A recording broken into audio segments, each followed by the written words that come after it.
Salam dəyərli dostlar, xoş gördük hər birinizi. Bugün mənim studiya tərtibatımı görürsünüz, kitabların əhatəsindəyəm.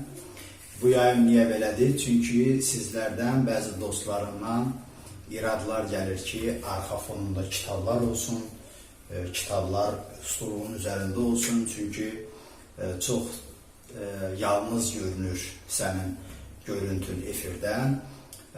Savadlı görünməyin üçün, insanların səni qəbul eləməyin üçün yaxşı olar ki, əhatəndə, arxa fonunda kitablar olsun. Mən də bu tənqidlərdən nəticə çıxartdım.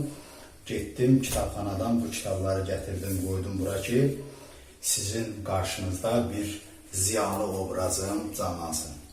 Əlbəttə ki, bunlar zarafatdır, amma mövzumuz kitablar olacaq. Ona görə dedim ki, bu kitablar da nümayiş olunsun. İnsanlar kitaba həvəs göstərsin və belə bir məqsəd qoydum ki, hər gün və yaxud da həftədə bir-iki dəfə oxuduğum, mənim diqqətimi çəkən kitablardan bəzi bölmələri sizlə paylaşım.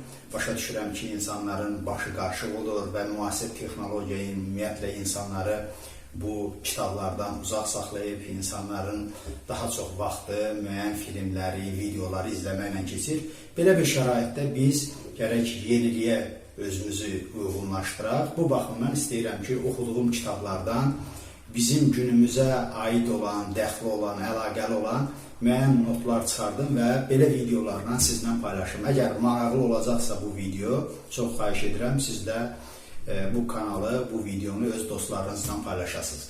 Bugün mən sizə mərhum dövlət xadimi Vəfa Quluzadənin 1999-cu ildə yazdığı Gələcəyin Üfüqləri kitabı haqqında danışacağım. O kitab Vəfa Quluzadə vəzifədən gedəndən biraz sonra dərc olunub, amma o kitabda onun vəzifədə olarkən verdiyi müsahibələr, yazdığı məqalələr də dərc olunub. Onların hamısını demirəm, amma içərisində çox maraqlı xatirələri özündə ehtifa edən yerlər var və bugün mən onlardan bir-ikisini sizlə tanış edəcəm. Birinci oradan başlayayım ki, Vəfa Quluzadə mərhum prezidentimiz Əbülfəz Elçibəy ilə dost olub, onların dostluğu tələbəlik vaxtına təsadüf edir və eyni təxminən dövrlərdə onlar xaricdə, Misirdə fəaliyyət göstəriblər, tərcüməçi kimi çalışıblar. Vəfa Quluzadə də bunlardan qısa da olsa bəhs edib, mən kitabın həmin yerlərini indi sizin üçün oxuyuram. Vəfa müəllimin kitabında 1997-ci ildə Panorama qəzetinə verdiyi bir müsahibə də əks olunub.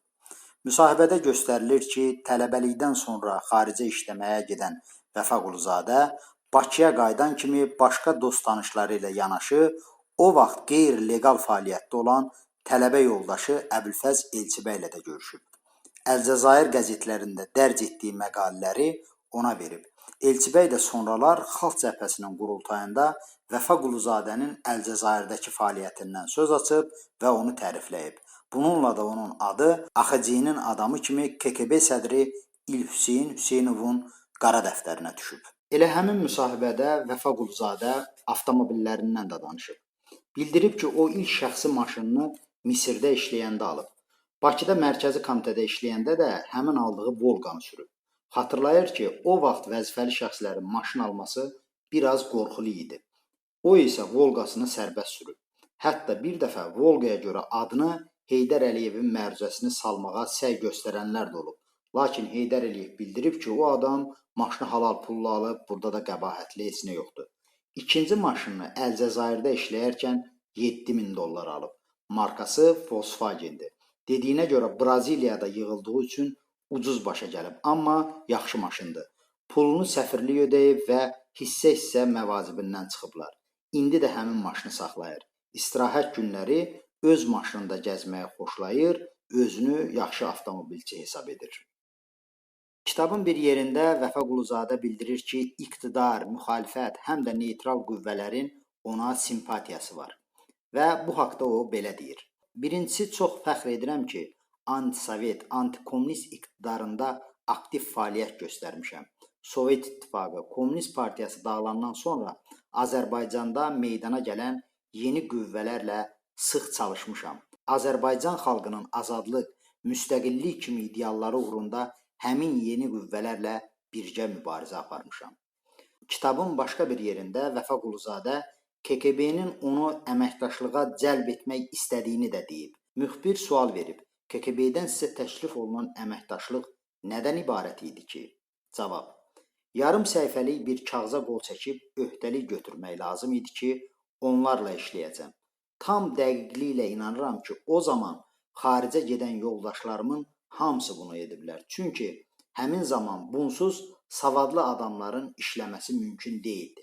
Mən isə imtina etdim. Bütün dostlarım getdilər. Kimi qaydanda maşın gətirmişdi, kimi də dostum Əbülfəz Elçibəy kimi maşınsız gəlmişdi. Əbülfəz bəy əl açıq idi.